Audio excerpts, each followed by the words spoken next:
Hi everyone, Indiana Von here. So today I want to do something different.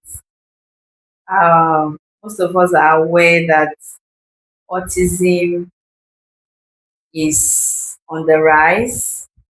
A lot of people can be able to identify some children with autism by merely looking at them. I mean, the ones that usually have a challenging behavior and all that.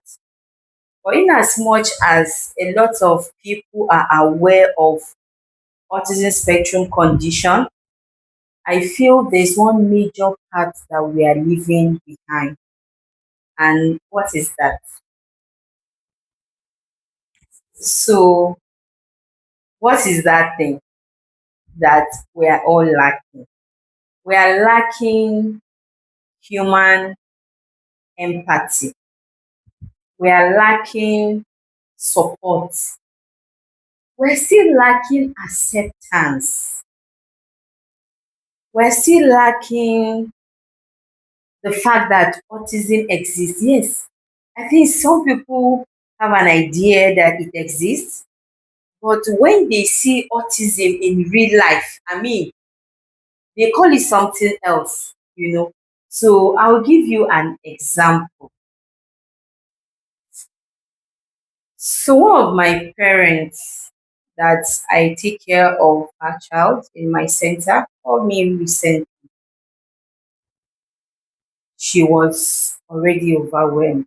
I mean, I could hear it from her voice. And then I asked what happened, you know, because this is holiday, right? I asked what happened. So she said that she went somewhere. The boy has been throwing serious, the child has been throwing serious tantrums as well as meltdowns. She's just so confused. She doesn't know what to do. So number one, I know that it is because there is a change in routine because now the child gets to spend more time at home other than in school receiving therapy. But that's not even the major issue. The major issue was she was somewhere, she needed to do something, and then the child keeps having tantrums and all that.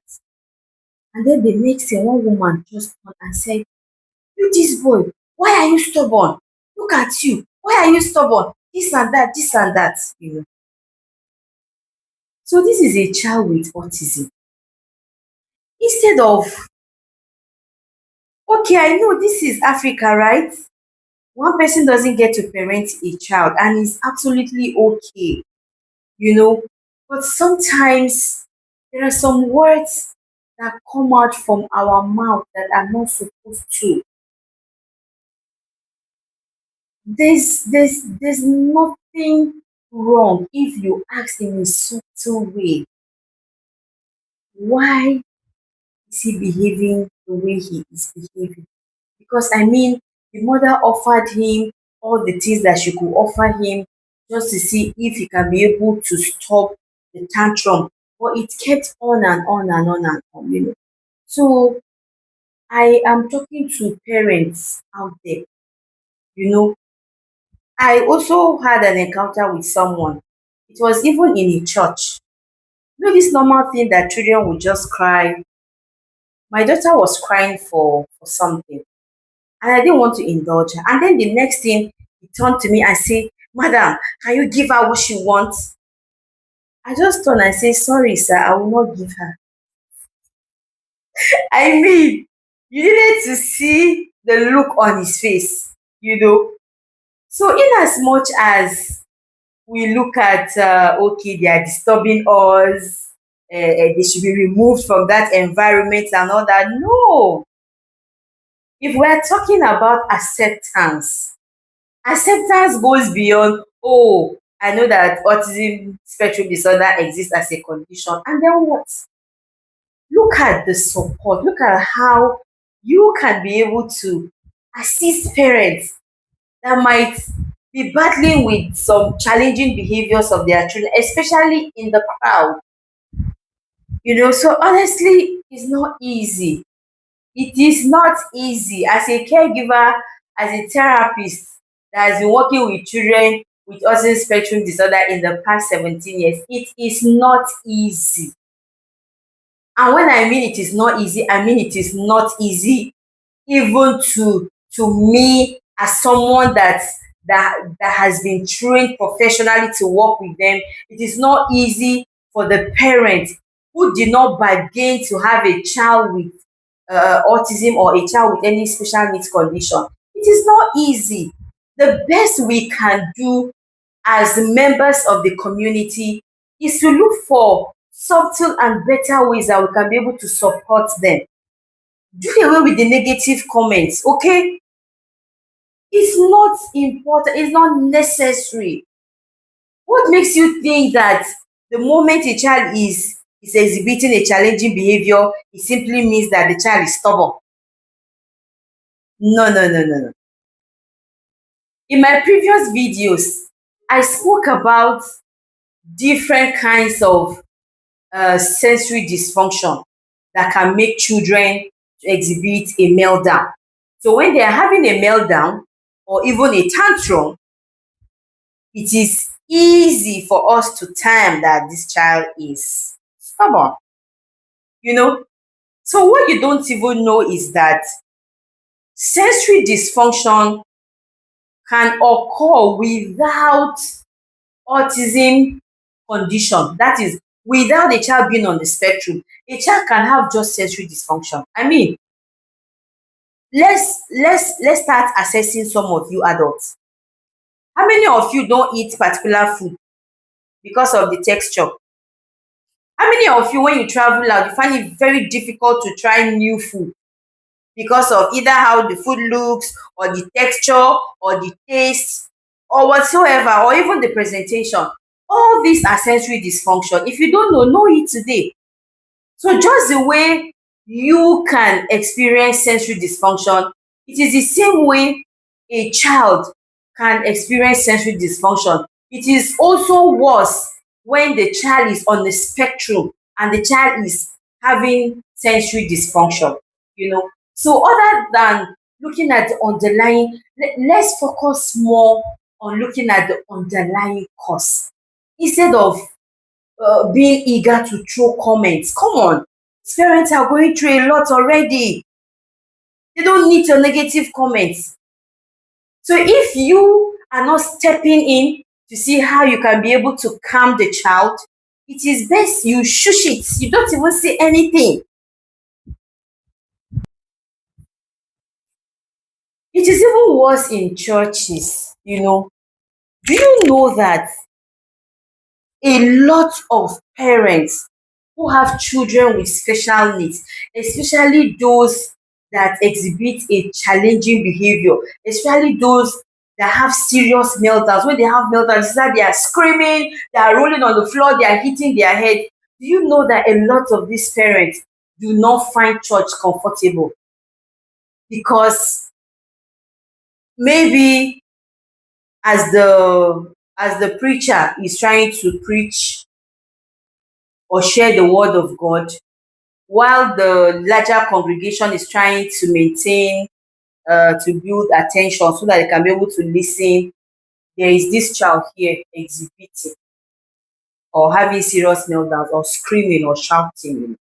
So the easy thing that people say is, Madam, handle your child, or Madam, take him out, or Madam, do this. Come on, we can do better.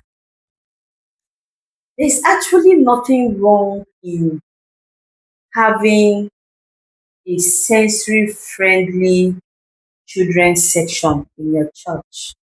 There's nothing wrong with that. And do you know what?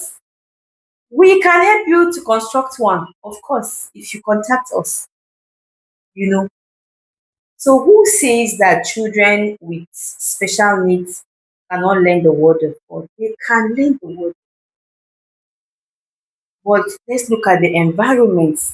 Is the environment conducive for them?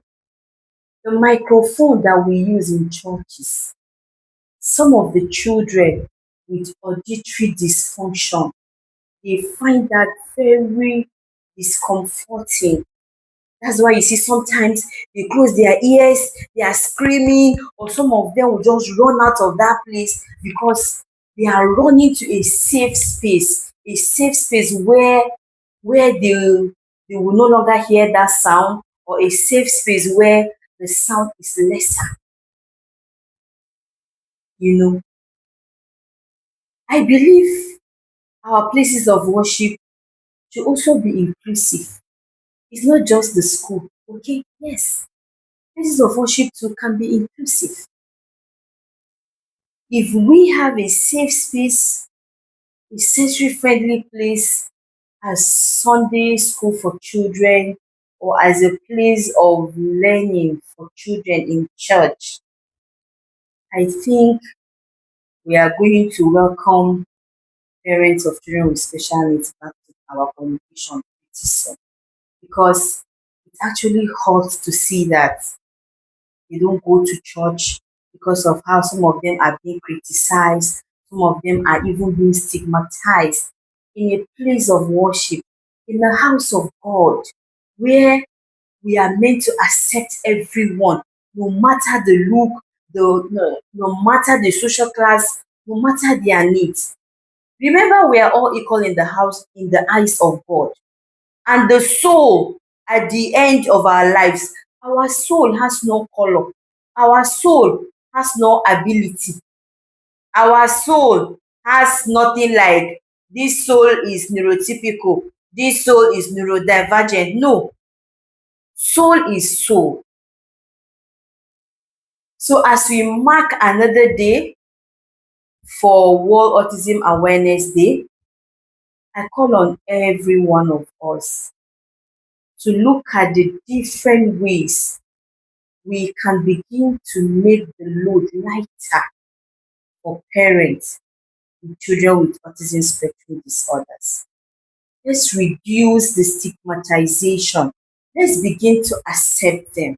I mean, when you see a woman struggling to calm a child in a public, offer your assistance in trying to calm the child down too, other than criticizing her.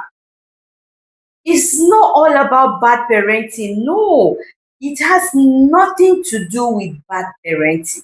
You know, autism spectrum disorders come in different presentation.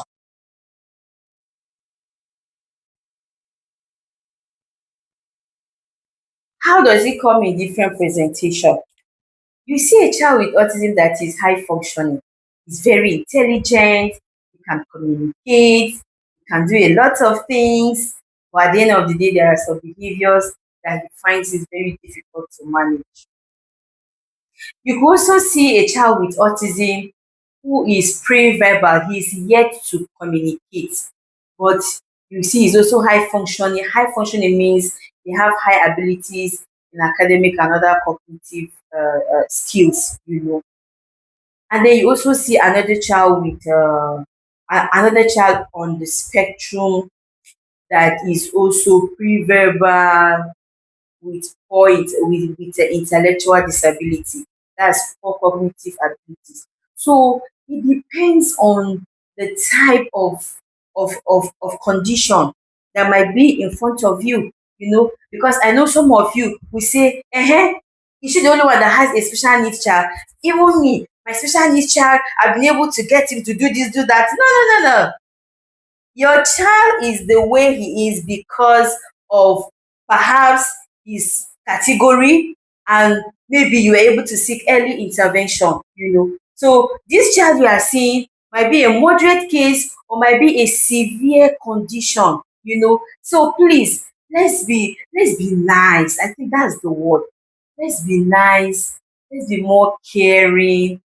Let's be more compassionate, you know, because I don't want to tell you what they go through.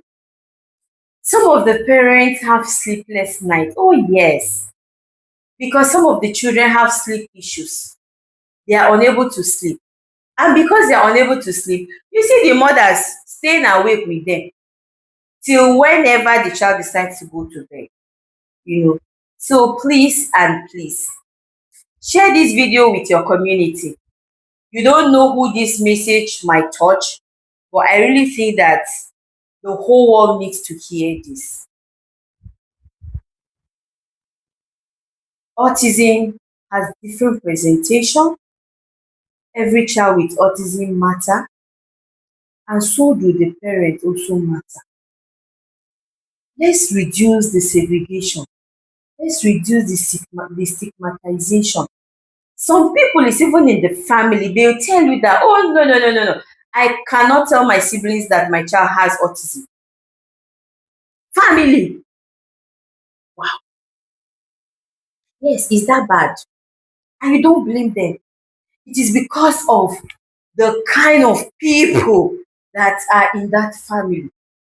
It's either they say, is she not the cause? Is he not the cause? So people easily look at these conditions just because they are eager to put a blame on one person or the other, you know. But the truth is, we have gone past putting blames. We are in a society whereby inclusion is prioritized, integration is also prioritized, and acceptance is also prioritized. So, to all the families, please treat that child on the spectrum with love and care. Treat the mother, treat the father, treat the entire family with care, please. Just because she has or he has a child with autism spectrum disorders doesn't mean that you should stop visiting them, or you you will not allow your children to play with the child. No, it's not so. It is actually in playing with the regular children that some of them get to learn some social skills. They get to learn some good behaviors. They get to learn a lot of things. So this video is a call out to everyone in Nigeria, everyone in Africa, everyone in the whole world. We cannot You cannot live in this world alone. You understand? So your neighbor's existence is very important to our existence. So please, let's show love to everyone, most especially to children with autism spectrum disorder.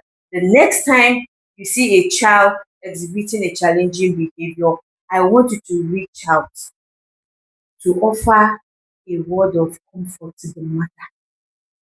If you can,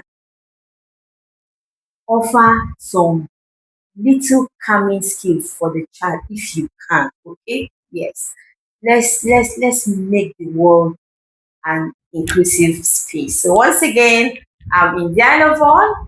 Do well to subscribe to my channel at Indiana Vaughn TV, and also share this video with as many people as the ones, everyone, because this video is actually for everyone.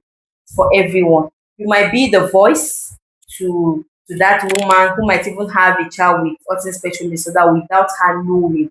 So that's why we get to share this information every now and then, so that you can be able to know what it looks like and where to seek for help. Bye.